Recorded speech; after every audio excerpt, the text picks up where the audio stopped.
Assalamualaikum warahmatullahi wabarakatuh. Saya Yang Sundawa.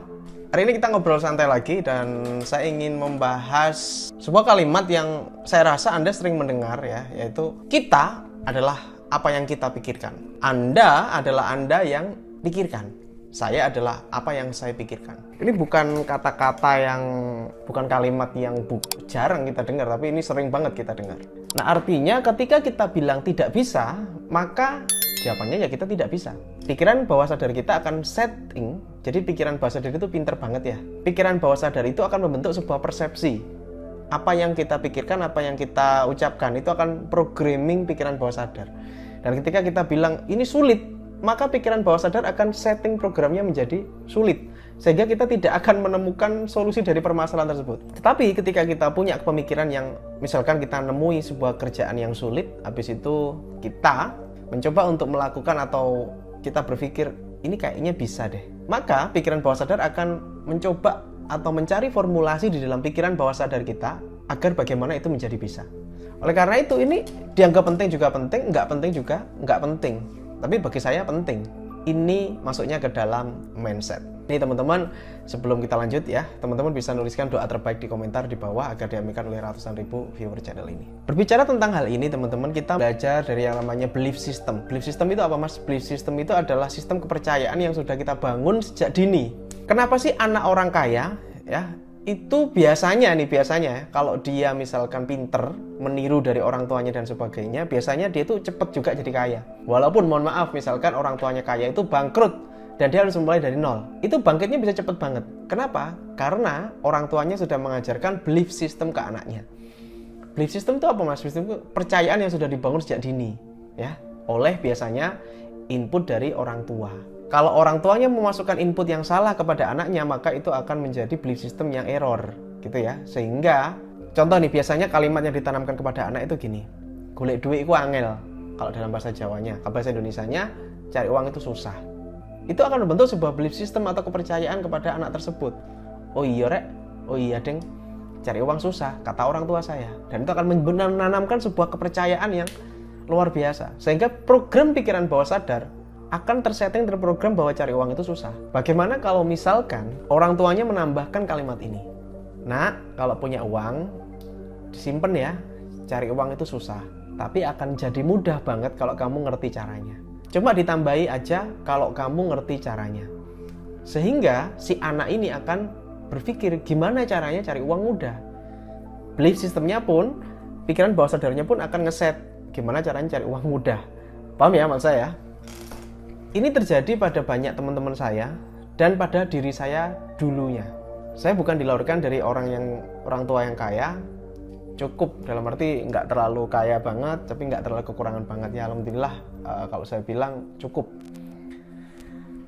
Di situ saya menemukan belief system ya yang di awal-awal bahwa kalau mau sukses ya kita harus pakai kerja, kita harus pakai seragam dan sebagainya. Itu belief system yang tertanam. Tetapi belief system itu, kepercayaan itu akan bisa kita dobrak ketika kita mencari sumber pengetahuan yang lain. Contohnya, tetangga di depan rumah saya itu adalah pengusaha dan sukses. Mobilnya ada 3 waktu itu, waktu saya kecil ya. Waktu saya masih kecil itu mobilnya 3, rumahnya gede mewah, dan otomatis sebagai anak ya, anak kecil, saya membandingkan kehidupan beliau dengan kehidupan saya, kehidupan keluarga saya, dan beda jauh gitu. Saya dilahirkan dari bapak seorang PNS, teman-teman saudara sekalian. Nah, ketika saya melihat itu, otomatis belief system yang terprogram sebelumnya otomatis kan hilang dong, otomatis pudar atau memblur, gitu ya. Kenapa? Dari orang tua saya, dari mbah saya, belief systemnya adalah kerja dong, pakai seragam, gitu kan. Nah, tapi itu berubah ketika saya melihat tetangga saya nggak berangkat ngantor, cuma pakai celana pendek aja dan seorang pengusaha dan mobilnya banyak, kehidupannya mewah, melimpah. Otomatis belief system yang tadi tertanam itu otomatis saya jadi ragu dong. Apakah benar dengan saya memakai seragam saya bisa berhasil? Sehingga terdobraklah belief system yang lama. Karena ada input, ada penasaran dan sebagainya. Nah, oke. Terus yang mana? Yang mana yang benar? Jawabannya tidak ada yang benar dan tidak ada yang salah. Karena masing-masing orang memiliki belief system atau sistem kepercayaan yang beda-beda. Banyak juga saudara sekalian ya, pengusaha itu yang ambruk, bangkrut dan sebagainya.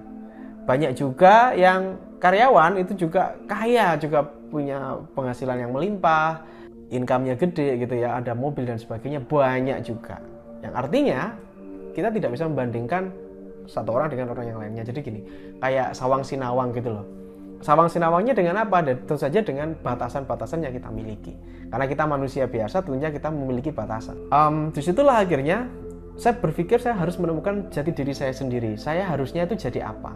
Dan ketika saya sudah menemukan hal itu dan saya menggelutinya dengan rasa senang, tentunya tidak ada tertekan, ya, tidak ada dari orang lain, tidak ada interupsi, itu saya hidup lebih nyaman gitu. Dan ternyata saya bisa menemukan keberhasilan saya di sana secara finansial, ya. Tapi di video ini sama sekali tidak menyinggung bahwa pakai seragam itu jelek, enggak, karena saya pun juga dulu awalnya kerja juga, teman-teman saudara sekalian. Saya adalah seorang tukang cuci piring dulunya. Saya pernah cerita sering dalam video-video saya bahwa saya dulunya adalah seorang tukang cuci piring. Nah, kita kembali ke mindset. Mindset yang seperti apakah yang benar, Mas? Yaitu ketika Anda melakukan suatu kerjaan atau apapun dan Anda merasa senang dan Anda merasa menghayati di pekerjaan itu, maka sebenarnya disitulah kamu. Oke? Saya tidak berbicara tentang penghasilan yang besar, karena banyak juga kerjaan yang penghasilannya besar tapi orangnya stres. Banyak sekali. Penghasilannya gede, tapi ternyata dia itu sebenarnya nggak pengen di situ, tapi dia terpaksa di situ karena penghasilannya besar. Banyak juga orang yang terkurung pikirannya di situ sehingga stres. Banyak juga yang mohon maaf nih, penghasilannya itu nggak gede-gede banget, tapi dia tuh happy banget. Kita bisa hampir melihat itu orang senyum terus, gembira terus di pekerjaan yang itu. Kuncinya di mana? Itu tadi, syukur dan ikhlas dengan kerjaan apa yang dilalui hari ini. Siapa yang bersyukur itu akan ditambah nikmatnya oleh Allah Subhanahu wa taala, kan janjinya Allah kan kayak gitu. Saya tidak peduli dengan profesi apa kita hari ini, saya tidak peduli dengan itu, yang penting kamu happy melakukan hal itu. Itu kuncinya penting. Kalau kamu sudah menemukan satu kata yaitu happy, insya Allah di situ jalannya. Karena kamu happy aja melakukannya. Gitu ya. Nah, bukan berarti nih ya, kalau happy itu kita akan tetap berada di zona nyaman loh. Bukan berarti tidak seperti itu. Kita tetap tambah ilmu, tambah pengetahuan. Tetap dong harus kepingin naik level ya. Kita harus belajar dari hal yang baru, kepingin nambah penghasilan, itu penting. Jangan kita terlalu nyaman, kita terlalu happy sehingga kita ingat dong umurnya sekian, anak-anak udah mulai besar dan sebagainya. Kita mesti mikir ya, cari tambahan dan sebagainya, mencoba hal yang baru itu penting juga, tapi tetap kuncinya itu tetap happy. You have to be happy. Jadi kita tuh harus senang. Itu penting banget. Senang itu susah loh. Iya, senang itu susah. Maksudnya gimana? Tidak semua orang itu bisa senang, tidak semua orang itu bisa happy dalam pekerjaannya. Saya tidak tahu Anda happy nggak dengan pekerjaan Anda hari ini? Kalau Anda happy, so very good. Lanjutkan ya. Karena itu kuncinya gitu loh. Apalagi kerjaannya happy, penghasilannya gede. Wih, mantap Jos. Oke, ini sharing singkat aja ya dari saya. Saya nggak ngerti ini bermanfaat apa enggak, tapi yang jelas ya saya sharing aja dengan pengalaman saya. Oke, semoga bermanfaat. Good luck, salam laris manis.